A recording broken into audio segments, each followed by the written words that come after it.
Magandang umaga po sa ating lahat. At ngayon po ay tayo po ay nasa probinsya ng Aurora, na kung saan sa bayan ng Dipa, Culaw.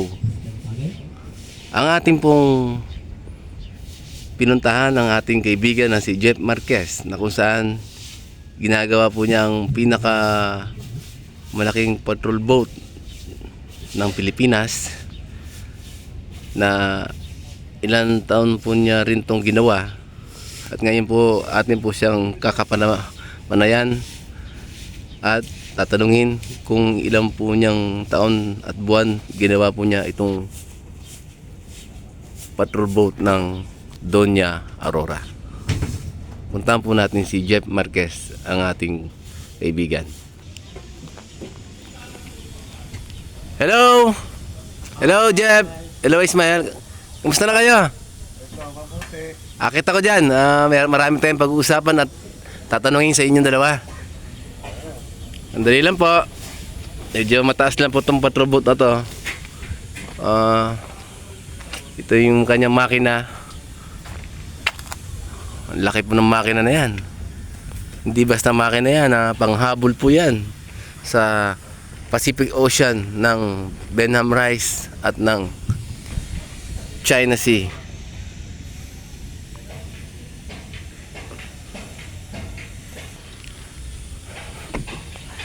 Taas. Ayan po ang ating kaibigan si Jeff Marquez. Ginagawa po niya yung patrol boat. Hello, Ismael, Jeff. Kumusta na kayo?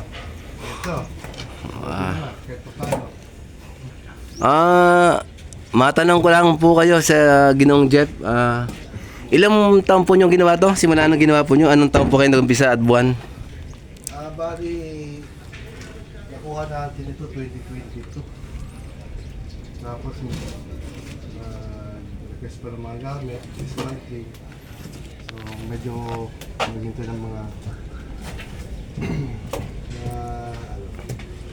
siguro mga 6 na buwan sa ganung proseso.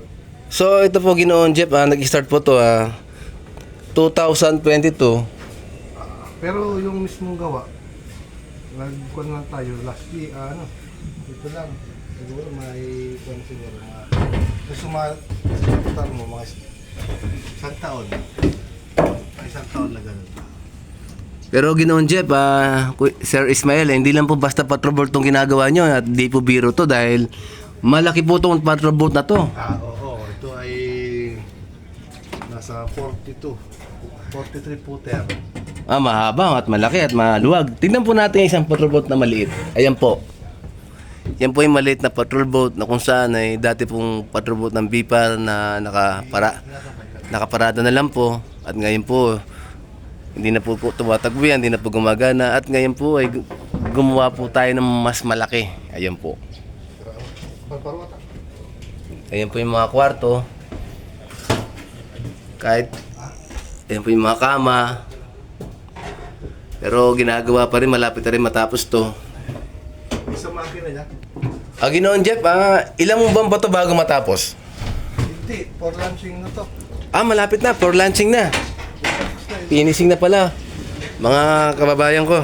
At ngayon po, ang gagawin na lang dito, yung mga pagkakabit ng mga aparatos, GPS, mga ganyan. Mini radar. Simula po niyong ginawa to, nakakasama na po ninyo si Ismael? At kayo lang po ang gumagawa nito? Oo, design ka na. Yung iba tulog. Oo. Tapos ito yung sa makina natin. Ito yung makina. Isang makina. Ang dami po niya makina. Ilan po yung makina niya, Ginoong Jeff? Dalawa siya. Dalawang makina. Dalawa. Ayos ang tulin na ito. Hindi naman basta. Makarating lang sa malayo. Pero gaano po kayang pupuntahan nito? Pwede natin ikot dito sa sa kabila, sa Philippines. Kaya po ng Benham Rice? Ayan. Ba, napakaganda po ng magagamit ito sa malalayong lugar. Ito naman ang gamit nito. Set up na lang. Ito na po yung manibela, naka-ready na po yung manibela. Tsaka yung cambio. Yan po. Shifter. Ayan po, mga kababayan, mga kapatid, mga ka-brother. Yan po, Pagdating sa tao, siguro maglalaman ito, kaya natin maglaman ng mga 15 to 20. 15 katao. Ba, ayos To 20 Mga 20. capacity. Mga laki na, madami-dami pala niya masasakyan niya. Pwede itong panghabol ng mga illegal fishing ng mga Chinese vessel. Ayos. Kaya mga kababayan, yan po, si Sir Jeff, yan po yung nanguhuli, sumasama sa patrol boat na kung saan sila'y nagbabantay ng karagatan ng Pacific Ocean. At ito naman po si Ismael na tagalagari, siya po yung law enforcement ng BIPAR Region 3. Mga kapatid, maraming salamat sa inyo ha. Hanggang sa muli. Kaway naman dyan, oh. Okay. Shout out!